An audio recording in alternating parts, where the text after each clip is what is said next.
Dear friends, today is Friday, Erev Shabbat, Parashat Hukkat, and Balak. I would like to share with you a thought on Parashat Hukkat. This is probably the most tragic feature of the Torah. When Moshe Rabbeinu dies, having never entered the land of Israel, he led the people for 40 years on their journey to Eretz Israel, and HaKadosh Baruch Hu just doesn't let him go in. And this happens as a result of his action in this week's Parashat Hukkat. The story is, you probably know it, facing a lack of water. And these people who are now complaining again, Moshe is commanded to speak to the rock after the death of his sister Miriam, and from which he was expected to see water miraculously flow from. Instead of speaking to it, Moshe strikes the rock.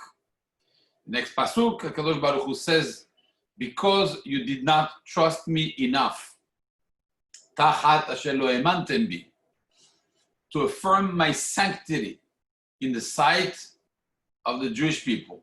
Therefore, you shall not lead this congregation in the land that I have given them. Rashi is the most famous, who says that instead of striking the rock, they could have spoken to the rock. And that's why it's called Lo Emantem Bi, you did not trust me enough.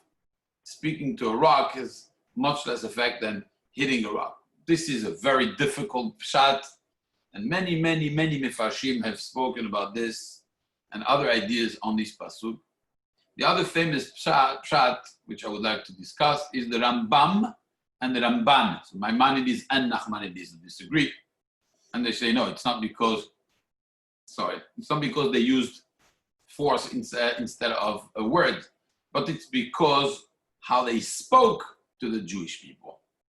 Because the pasuk says another information that is crucially important. I quote, Moshe and Aharon assembled the congregation in front of the rock, and he said to them, listen, you rebels, shall we get water for you out of this rock? The fact that he calls them rebels, demonstrating that Moshe was upset, was angry. And it comes from, as the Ramban says, from the bad characteristics from the soul. So therefore, at the level of Moshe Rabbeinu, that was enough to say, your connection with these people is over, and you cannot go into the land of Israel. This is extremely important, and I would like to share with you what Rav Levi Yitzchak Berditchav, in his book called Kiddushat Levi, says. He says that the rebuke is very important in our religion. We know it's based on the concept Kol Yisrael Arevim Ze Lazeh. We all feel for one another. We're all responsible on this journey together, and therefore one could go ahead and should discuss with a friend, if he feels that he did something wrong. Not only is there no problem, the Torah tells us, you have to go ahead and rebuke someone. If you see somebody doing the wrong thing, you're supposed to go ahead and tell them. It's for their own good. We see that throughout the whole Tanakh, the job of Navi, the job of being a prophet, is mainly to rebuke the people, to show them the way. So not only there's nothing wrong with that, but that's the way to go. But there are two ways how to rebuke people. The first way how to rebuke people is by praising the subjects and reminding them of their exalted status in the eyes of God. That will make them understand the perspective and see themselves as very important. And that fact is usually going to put back the people in the right road. The second one, which is the more classic one, I would say, is by stressing a punishment or for somebody who do the transgression. When the preacher relies on the feelings of shame in every individual. Moshe picked the second one by belittling the people rather than uplifting them. And this was his mistake. Because see, it's not really about the content of what we say, but it's more about how we say that it will have an impact on people. So rebuking is, of course, something that is important. And if you care about someone, you should tell them where you think that they're going bad, be it in religion or in business or in anything. You would go ahead and you would feel confident because you feel close to these people to go and tell them, look, I really think you're doing a mistake in this. And this is fine.